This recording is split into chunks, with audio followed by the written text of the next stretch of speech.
mean, if you were to do that, let's just say you just happen to run a business and you're like, oh, I made a lot of money this year. And you look how much you gotta pay and you're like, leave that. I'm gonna keep 40k. I'm just gonna keep it to myself. Or maybe I'm gonna buy another house. Or whatever. Alright. You know what would happen to you?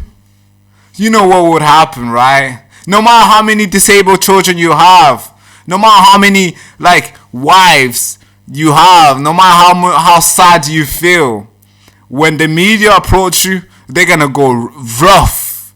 They're gonna make sure you feel the pain. Yeah, they do. But when it comes to their maybe friends, because I'm sure they go to the same club. When they comes to their friends and they interviewing each other, it's like, how sad do you feel?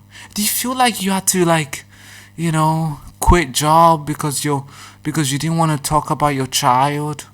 I mean, could you? Here's the interview, folks. I mean, I'm not even lying to you. Somebody dodge to pay 40k in stamp duty, and the media is asking questions like, how do you feel? Yeah, it's insane. Watch this. Deputy Prime Minister, you've been accused of dodging a £40,000 tax bill on your new home on the South Coast. You said it was your main home, while also claiming your constituency home in Ashton was your main home for other purposes. Do you just want to clear this up? What's going on?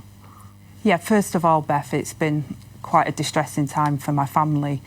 I have a court order that was in place around confidentiality regarding my son, my family and my divorce proceedings that happened in 2023, and therefore wasn't able to give a full account of the circumstances of our complex living arrangements. That order was lifted last night. I applied to have that order lifted so that I could give people the information. In 2020, my son had an award, and a trust was set up by the court to deal with his finances as part of that award with a legal trustee. And in 2023, when me and my husband divorced, the decision was, because that home was adapted to support my son who has lifelong disabilities as a result of that injury that occurred to him, that trust was set up, and they decided that they would take on the property so that me and my husband could have a nesting arrangement where we could provide for my child in our family home, which is our family home and remains our family home. So when I'm looking after the children, I go back to the family home, and then when my ex-husband is looking after children, he does, and it was done primarily to support my son with his additional needs and to provide stability for them during the divorce. And that was the arrangement that we put in place. I then went to took my life savings basically out of the property, the 25% that I still owned within the property, took that money out so that I could purchase with a mortgage the place in Hove. And I took, advice on that, and I relied on that legal advice that I received that said that I was liable to pay the standard stamp duty. Subsequently to that, with all of the media reports that have been coming out, I took expert counsel advice on all of my affairs to ensure that everything was done proper. And that expert counsel said that the advice that I received was inaccurate because of the trust.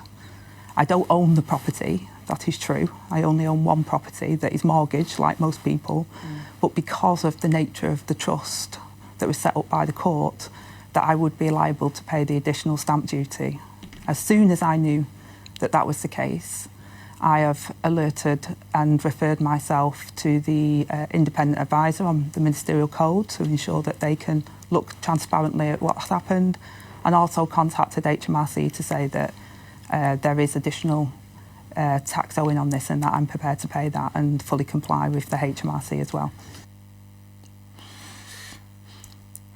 So, let's talk about the questions. Did you feel like you had to the son stuff? You see, there's a problem here. You dodged to pay tax. If I was to do that, I'll probably be in jail. I don't know how many years, but yeah, I'll probably be in jail the same year. Alright. Nobody's gonna ask me about how my leg feels. Nobody's gonna ask me how I feel.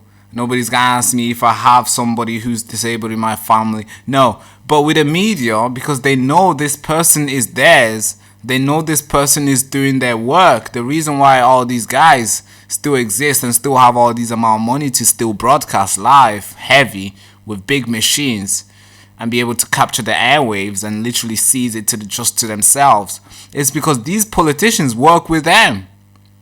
Softball questions, they get more airtime, meaning the interview is exclusive on their platform. So they have to ask soft questions because they know, hey, if we ask tough questions, we might not have her here again. We all understand, or maybe I'm just learning a little bit on this, being in this broadcasting system, business. But let's look at the other media who are not being funded by, who are not being getting airtime from the, like the news out there who are actually telling the truth. Cool. Angela Rayner fights for her political life. Ethics probe could seal her fate within days. So something could happen in the next few days. As it emerged, she used some of her disabled son NHS compensation to buy her second home. And look, she claimed that she was living on paycheck to paycheck. Really? Okay. Alright. Angela Rayner was living paycheck to paycheck. That's why she had to use a son compensation. Really? I mean, you are buying your third home.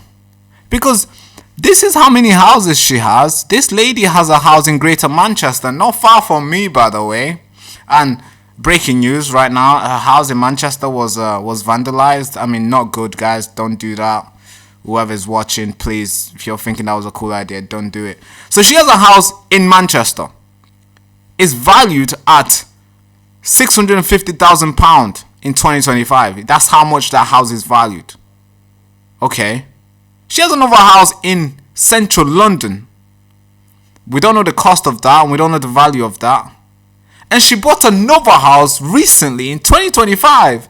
And we just find out that she dodged 40k in tax, and she's here to tell us that she was living paycheck to paycheck. I mean, really? Which other guy has free house living paycheck to paycheck? I barely have a house, man. I have to grind just to make sure I'm here next month. I have to grind just to make sure I'll be here the next month, because if I'm late for 3 months, oh god, I'll be out there in the street. But no, Angela Rayner can get a free house, and then she can go to the media and be giving softball questions like, how do you feel? And then she can be like, I was living paycheck to paycheck. My son's disabled. I mean, what the heck? And then when you think there's going to be somebody who's going to use this situation to put so much pressure so she can resign. Just a quick pause, guys. I need your help. We need your help, because this machine have tried everything. They've deplatformed us once. They've shadow banned us, as you can see from the views. Blacklisted us, and the channel remains demonetized. You want to know why? Because we report on something that they don't want you to know. But guess what? We're still here. We're still standing, broadcasting raw, unfiltered truth right through the technocrat machine that they want you to live in. They want your system. They want everybody to live in this machine, so then they can surveil and control and see what you're saying, see what you're not saying. But we resist that. But I have to be honest with you, yeah, we are running a little bit thin, and we need your help to keep this channel alive, because the bills, they can't pay themselves, as we already know it. The system, the server, the little crew that we got, the little studio that we have right now, it's all powered by you. All the donation that we get, it keeps this alive. This keeps the crew alive. And yes, I get it. They want to silence us. They want to shut down the show, because yeah, it's the last firewall between you and the psychological warfare that they call news. Because we tell the truth. We don't control the news. We give it to you raw and you make your own decision with it. But here's the good news though, because there's many of us than them. Because we got a lot of freedom loving warriors here listening to us like you. So I'm asking you, every listener who can chip in a few quid a month or once, not only gonna make us survive, but expand the team and expand the mission. So I'm asking you to keep us on air, keep the mission alive, and keep this voice on chain. Not just my voice, many other people who are asking for help too. So if you're able to, if you can, go to the link in the description, the first link in the description, just leave something, leave a donation. It could be 50p, it could be £50, 500, it could be anything. We appreciate it. And I want you to know this is not charity, this is a resistance. We're not here to beg, we're here to fight, as you already been seeing us fight. But with your help, we win, and we always win, always. Let's get back into the video. We got Kemi Badenoch throwing softball, being so soft. The only thing that she said is that Starmer is too weak to kick her out. That is, Kemi Badenoch, look, auntie, look. That is weak from you. I was expecting better. I was expecting you to go, I don't know, I was expecting you to be a monster in there. Because you had so much talking points.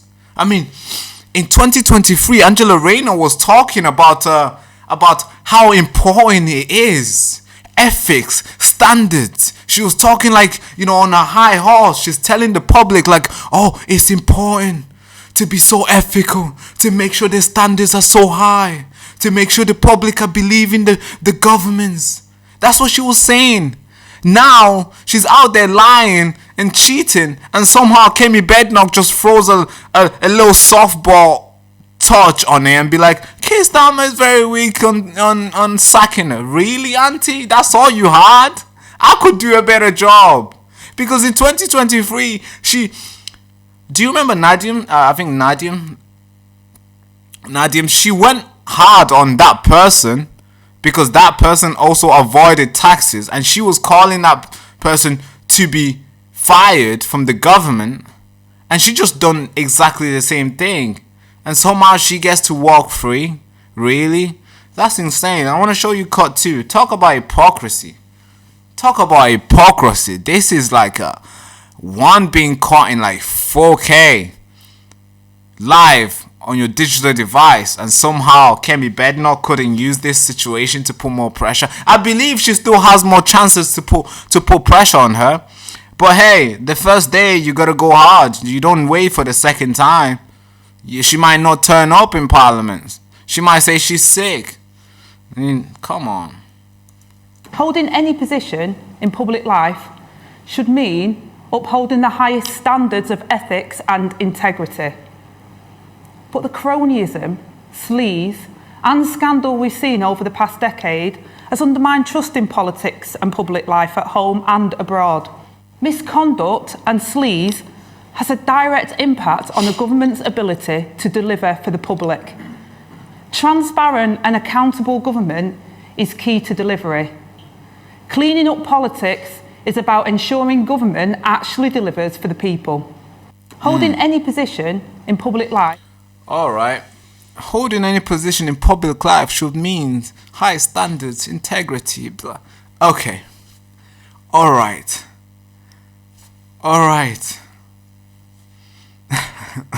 Politics. I heard this from one person that told me that being in politics, you have to be good at lying. That's why you'll be good in politics if you're good at lying. I'd believe that a little bit, but I also don't believe it, because I feel like you can actually be a cool person with integrity and like with a backbone and still win in politics. But now I'm slowly believing it, because a lot of these politicians just lie. Like, they just lie. And I'm thanking God that the fact that we still have their old videos where we can play and be like, look, this is you. Soon they'll be claiming that was AI, because they're like, oh, I've never said that. Integrity is my last name. Silly. Now, in 2023, she called for the same person, of course, for the same person to be sacked. Well, not one person dodged tax, and she claimed she was calling that person to be sacked in 2023 for doing exactly the same thing that she just done. I want you to watch this. Every pound of tax that's not delivered to the Chancellor and to the Exchequer means that it damages our public services, and we know the state they're in. So the former Chancellor, when he was Chancellor last summer, made it clear at the time when he was questioned that he pays all his taxes and that he's done everything appropriately, and was threatening legal letters to anyone that questioned him. Now it emerged actually that that's not true, and that there was a HMRC investigation and that he's had to pay penalties for that. I think that makes his position untenable. Yeah, that's her. She was calling for the Exchequer to be sacked. Nadeem, she was calling for her to be sacked. So let me read here. In 2023, Mrs. Rayner called for the Tory cabinet minister Nadeem Zahawi to be sacked over unpaid tax. That is the same person who was just avoid paying tax today. What should we do with her? Should we sack her as well? Should we do it? Please, comments, guys, what do you think in the comments? Should we do the same thing, or should I read the same? Alright, in 2023, Mrs. Rayner called for the Tory cabinet minister Nadeem to be sacked over unpaid tax. Alright, she's done the same thing. What should we do with her? I'm waiting for the comments to come in. What should we do with her? Should we sack her? Or should we just ask her about how sad she feels? The fact that she owns 3 homes now and she avoid paying taxes and she's still in government. And she has the whole mighty ground to come here and talk about integrity, ethics. Really? According to this news, to the Daily Mail, it says, Angela Rayner is fighting for a political life today with ethics probe in her tax affairs set to conclude within days, as it emerged that she used some of her disabled son NHS compensation to pay for her second home. That's even worse. You use a disabled... I don't even want to get into that because YouTube might think I'm discriminating and stuff. No, of course I am not. I'm just looking at this point. The fact that she's been able to dodge the scrutiny as much as possible by using her son and be just throwing on him, then people feel bad for talking about that because of course it's a disabled son. You don't want to be too cruel. So she's basically, I don't know, these guys are actually smart, to be fair. They mess up, then they're like, oh, it's my son. I needed a second house, so when my husband is chilling with him, I can be in Hove, spending time doing whatever I'm doing. Although I have another house in London, but I just like the one in Hove. 800,000 pounds. I mean, can't do you bad, can it? For a Mancunian girl, of course. I mean, it can't do you bad. And with the public, and this is the sad thing about politics, because things like this emerge all the time. Where the last one, where we had Rachel, our Exchequer, crying in the parliaments, and everybody thought, oh, it's over for her. It's done. It's done. She's gonna be out. But guess what? 2-3 days later, the public forgot, and we all moved on. And guess what? I think the next 2-3 days, we're all gonna move on. So, yeah. I don't know. Obviously I don't want to move on. I don't know if you want to move on, but I'm not planning to move on. I want her sacked. If she's talking about integrity, yes, keep that. Let's talk about integrity. Resign. Yes, please resign. Now, of course, the media want her gone as well. As you can see, there's a lot of media out there. We got the Daily Express, we got the Daily Mail, we got the Star Stacks, and we got the Guardians, we got the the Daily Egg. I can't really see that properly, but we got the Independent, and they want her gone. So yeah, you can tell the media wants her done, but can Keir Starmer have the courage to fire her? I mean, he was asked in Parliament if he will fire her, and this is what he said. Yeah,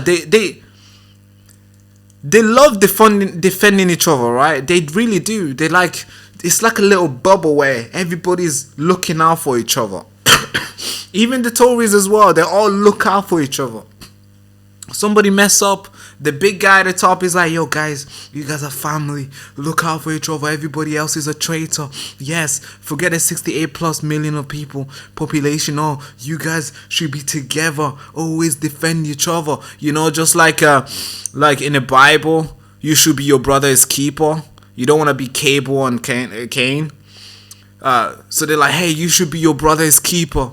Yeah, you should know where they are. You should know what sort of dodgy stuff they're doing. So then you can properly keep it closely guarded and just defend them by all means necessary. And this is what Keir Starmer is doing. He knows she has to go. The media knows she has to go. But guess what? He's defending. He's being his brother's keeper. Maybe I should say his sister's keeper, but watch this. The action that we will be taking in this area, and I will make sure that the Honourable Lady receives a response from the Home Office on the matter that she raises. Kim Johnson. In relation to the Deputy Prime Minister, she has explained her personal circumstances in detail. She's gone over and above in setting out the details, including Mr. Speaker, yesterday afternoon, asking a court to lift a confidentiality order in relation to her own son. I know from speaking at length with the Deputy Prime Minister just how difficult that decision was for her and her family. But she did it to ensure that all information is in the public domain. She has now referred herself to the independent advisor. That is the right thing to do. The action that we will be taking in this... The right thing to do is to resign. Yeah. You just resign. That's the right thing to do. But no, for them, the right things to do is to like,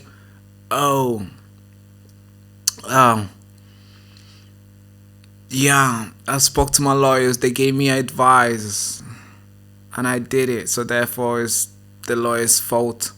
Maybe we can include my son's fault as well because I had to buy the house because of him. Ooh, I don't want to be living in the same house with my husband. Ex-husband to take care of her son.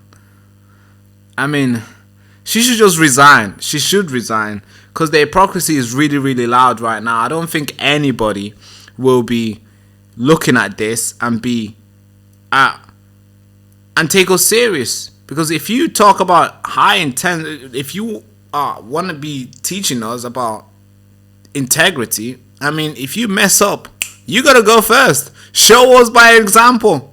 That's what a leader does. You mess up as a leader, you want to show an example, this is the time. You mess up, alright, punish yourself. And the only way you can punish yourself here is by resigning. By saying, hey guys, I'm sorry, I'm going to forward the platoon to somebody else because I'm not good enough for this. The goal is to keep to have a government with the highest integrity ever in Great Britain. So what we're going to do, we're going to resign. And maybe Bridget Phillipson should go as well. Maybe Yvette Cooper should go as well with the illegal migration. Keir Starmer should go as well with the censorship and all the crazy stuff that he's doing. The promise of keeping the illegal migrants out of the hotels, but somehow he sends his goons to go and defend it. He should go as well. Almost the whole thing should go. We should get a general election right now. But obviously they're not going to do that. They're going to tell you about being ethical, about following the law, about doing all these things. And, you know, if you step out the line, you're going to get heavily punished, quick, fast, even if you tweet. I mean, we got to talk about that. We're going to cover the story about the comedian who got arrested for tweets. They're telling you to, like, keep on the line. You can't come off the line. But them, they can dance around. There's not even lines for them. The line is very blurry. It's not even there.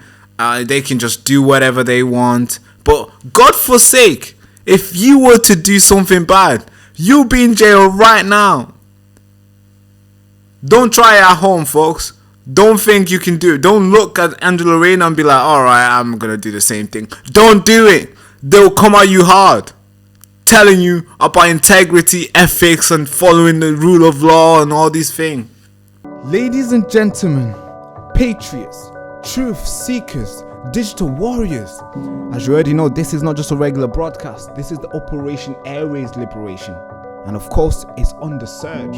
The algorithm are trying to topple us. The shadow banning our content and the gatekeeper of this narrative are doing every single thing they can to take us down. But guess what? We are still here and we are not going anywhere. I'm only 23 years old. I'm just getting started. And if you stand with us, this is your moment to strike back. Every pound that you've donated is a bullet in the chamber of truth. And every patron that you've pledged is a shield against this censorship. And every supporter, every subscriber is a soldier in this war of this information. And of course, we are building a channel that exposes and shakes the institution. We are rallying community to refuse to be gaslit. We are exposing predators. We are exposing cover-up. We are exposing the corruption. And they hate us for that. Of course, we're not funded by billionaires. We're being funded by you since the beginning. And if you want this voice to stay on air, if you want this resistance to grow louder, stronger, and unstoppable, this is your time to act. Don't wait until I'm gone. Don't wait until the live stream gets cut mid-sentence. Click the link in the description. Become the resistant. Become a sustaining member of the Baraka Show. Fund the war. Fund this enigma machine that we're building, that will counter narrative, destroy the bias, and expose the real nuggets to you live and direct. Because if we fall, they win. And I promised you I won't let that happen. But trust me guys, they're getting very, very close. They are getting so close. And of course, this is not charity. This is a warfare for information. This is survival. This is victory. And I need you to fund this war. Join the resistance, fuel the fight, and keep us on air. Click the first link in the description. Thank you so much. And the show host, Baraka Amuri.